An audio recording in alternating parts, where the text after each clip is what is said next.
ka umzi nangai na in ka ngol zin in la tong don thei lo ka ngai lu nan na hin pi zinge hin hu a pa khom lo di ka ngai nan na phal thei po zakam in pi sei hen i gel hen lung thoi lo di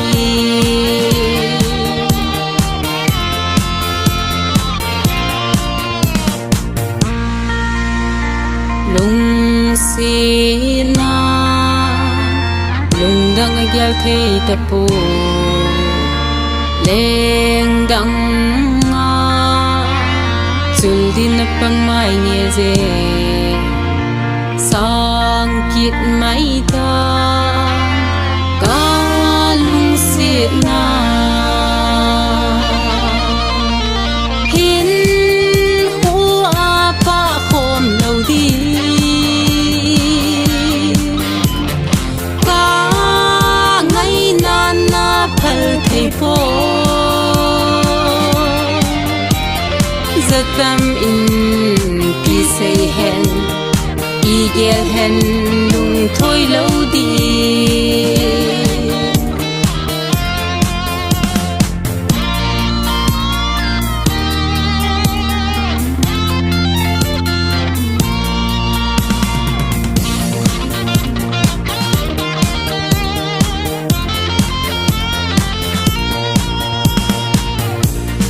si lunga na lang zingi ngai chulo ba la an na pa hoi pe ne go ho ho ho hin ho a kamon na le ka ki pa na